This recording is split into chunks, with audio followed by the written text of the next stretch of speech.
YCP ప్రభుత్వ పాలనలో ఆ నేత జైలుకు వెళ్లారు. రాజద్రోహం కేసు పెట్టి వేధించడంతో రాష్ట్రాన్ని వదిలేశారు. కానీ కూటమి సర్కార్ అధికారంలోకి రావడంతో ఇప్పుడు కీలకంగా మారిపోయారు.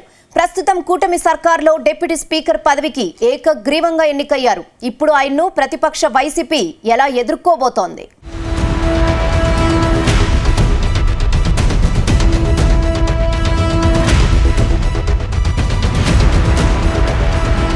ఆంధ్రప్రదేశ్ డిప్యూటీ స్పీకర్ గా రఘురామకృష్ణంరాజు ఎన్నికయ్యారు. డిప్యూటీ స్పీకర్ పదవికి ఎవరూ పోటీ లేకపోవడంతో ఏకగ్రీవంగా రఘురామకృష్ణంరాజును ఎన్నుకున్నారు. గత వైసీపీ ప్రభుత్వంలో ఆ పార్టీకి కొరకరాని కొయ్యగా మారిన రఘురామకృష్ణంరాజు ఇప్పుడు ఏకంగా కూటమి ప్రభుత్వంలో డిప్యూటీ స్పీకర్ గా ఎన్నిక కావటం మాత్రం వైసీపీ వర్గాలను షాక్ కు గురి చేసింది. ప్రస్తుతం అసెంబ్లీ సమావేశాలకు వైసీపీ నేతలు బహిష్కరించారు. అయితే రానున్న రోజుల్లో ఆర్ఆర్ఆర్ ను వైసీపీ నేతలు ఎలా ఎదుర్కొంటారు అనేది మాత్రం ఆసక్తికరంగా మారింది.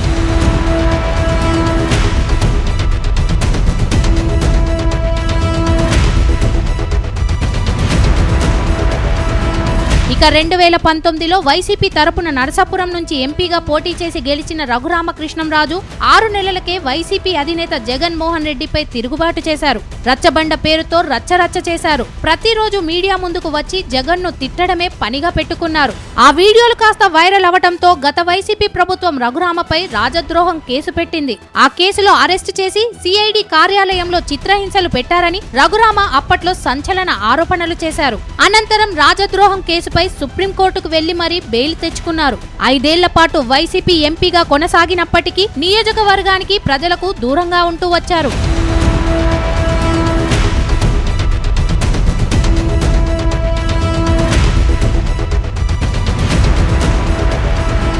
ఇక ఏపీ అసెంబ్లీ ఎన్నికలకు ముందు వైసీపీ పార్టీకి రాజీనామా చేసి చంద్రబాబు సమక్షంలో టీడీపీలో చేరారు రఘురామ. గతంలో నరసాపురం ఎంపీగా కొనసాగిన ఆయన అదే స్థానం నుంచి కూటమి ప్రభుత్వం తరపున పోటీ చేయాలని భావించారు. కానీ కూటమి పార్టీల ఒప్పందం ప్రకారం నరసాపురం ఎంపీ స్థానం బీజేపీకి కేటాయించడంతో ఉండి అసెంబ్లీ నియోజకవర్గం నుంచి ఎమ్మెల్యేగా పోటీ చేసి గెలుపొందారు. ఆ తర్వాత చంద్రబాబు కేబినెట్ లో మంత్రి పదవి కోసం చివరి నిమిషం వరకు ప్రయత్నించారు. కానీ రాజకీయ సామాజిక సమీకరణాల దృష్ట్యా ఆర్ఆర్ఆర్ కు మంత్రి పదవి దక్కలేదు. ఈ క్రమంలోనే ఆయనకు టీటీడీ చైర్మన్ పదవి ఇస్తారని ప్రచారం సైతం జరిగింది. చివరకు రఘురామకు డిప్యూటీ స్పీకర్ పదవి దక్కింది.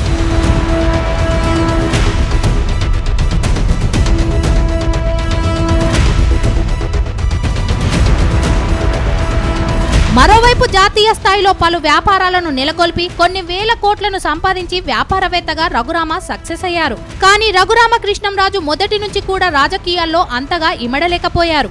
ఈ క్రమంలోనే వైసీపీలో జగన్ను విభేదించి బయటకు వచ్చేశారు. ఆ తర్వాత అనేక సవాళ్లను రాజకీయంగా ఎదుర్కొన్నారు. ఒకానొక సమయంలో ఏపీకి వస్తే తనను ఎక్కడ అరెస్టు చేస్తారో అన్న భయంతో చాలా రోజులు ఢిల్లీకే పరిమితమయ్యారు. చివరకు అసెంబ్లీ ఎన్నికలకు ముందు తిరిగి నరసాపురంలో అడుగుపెట్టారు. అటు సీఎం చంద్రబాబు కూడా రఘురామకు బహిరంగంగా మద్దతు ఇవ్వటంతో మరింత దగ్గరయ్యారు. ఈ క్రమంలోనే తెలుగుదేశం కండువా కప్పుకున్న రఘురామ ఎమ్మెల్యేగా గెలిచారు. అయితే 2024లో కూటమి ప్రభుత్వం వచ్చాకే రఘురామకి తగినంత గౌరవం దక్కిందని ఆయన అభిమానులు అంటున్నారు.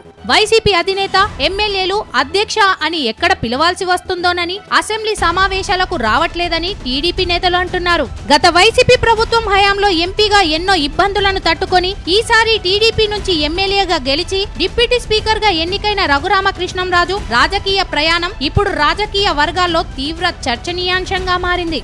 ఎంపీ నుంచి డిప్యూటీ స్పీకర్ గా ఎదిగిన ఆయన రాజకీయ ఎదుగుదల వైసీపీ నాయకులకు చెంపపెట్టు లాంటిదంటూ సోషల్ మీడియాలో పలు వార్తలు, మీమ్స్, పోస్టులు ప్రస్తుతం హల్చల్ అవుతున్నాయి.